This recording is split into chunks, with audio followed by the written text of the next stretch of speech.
자, 상가 재건축 같은 집합건물 재건축, 이거는 기본 법이 집합건물법이고요. 제47조 재건축 결의, 이게 가장 중요한 법 중에 하나죠. 재건축 관련해서 특히 상가 재건축 관련해 가지고는 법조항 3개밖에 없다고 말씀드렸어요. 47조, 48조, 49조 요 3개가 전부입니다.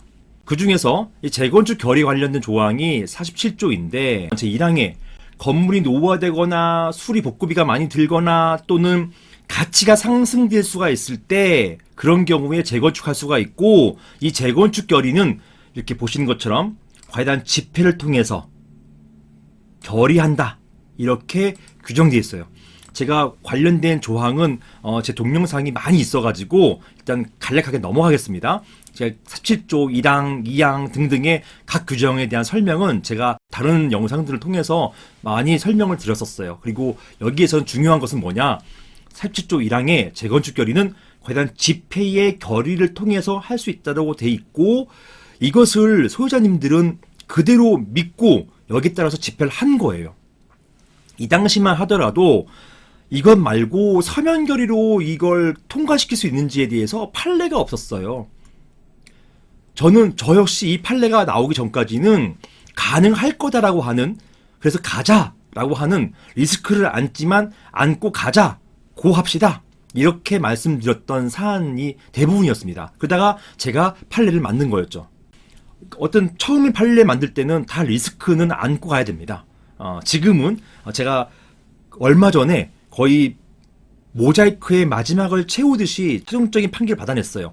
상가 재건축 조합, 재건축위원회의 근거에 대한 판결을 제가 받아냄으로써 제가 여러 가지 쟁점들에 대한 판례를 다 받아놨어요.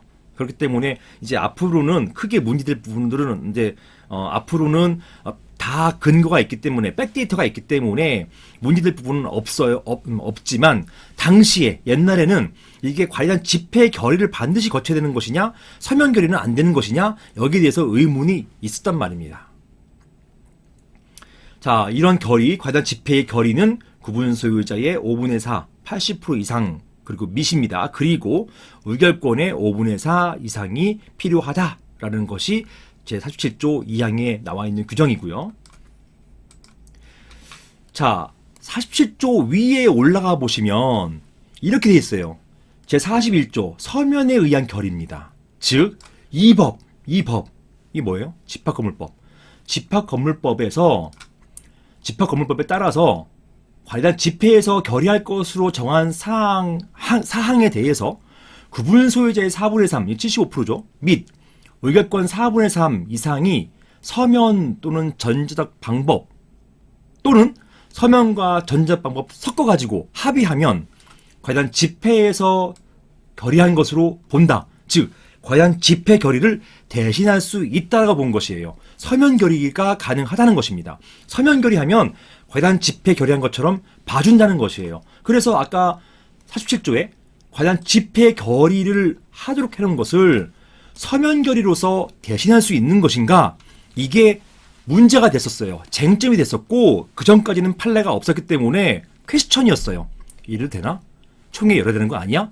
관련 집회를 열려고 하니까 관린이 있어야 돼. 관린도 없어. 구분 소유자 5분의 1이 모여야 돼. 너무 복잡한 거예요. 그냥 서면 결의에서 받으면 되는 거 아니야? 이게 퀘스천이었는데, 이제 그러니까 저한테 오셔가지고 우리 리스크 안더라도 가보자, 가능하다, 법상 가능하다, 충분히 법 해석으로 가능하다라고 해서 진행을 했고 문제가 없다는 판결이 나왔던 것입니다. 물론 여기에 이제 서면 결의는 5분의 4, 서면 결의는 4분의 3 이상으로 이제 됐지만, 제 2항에 보시는 것처럼 47조 2항 본문 보시면은 요게 뭐였습니까? 아까 재건축 결의였잖아요.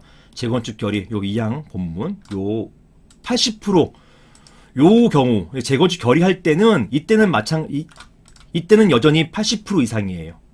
여전히 80% 이상의 동의가 필요하다는 것입니다. 서면 결의라 하더라도 80% 이상의 서면 결의가 필요하다는 것이에요. 요지가 뭡니까? 원칙적으로 재건축 결의는 관련 집회 결의로 해야 되는 것이지만 41조에 따라서 이 법에 따라 가지고 집회 열 것을 서면 결의로 대체할 수 있다라고 해놨기 때문에 여기에서 이런 재건축 결의도 서면 결의로 대체할 수 있다고 본 것이에요.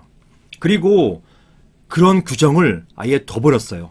보세요. 여기 섭지조 2양 본문 이것을 80% 이상 되면은 서명결이 된다라고 명시적으로 써놨지 않습니까? 따라서 지금은 서명결에 대해서는 의문이 없게 된 거예요.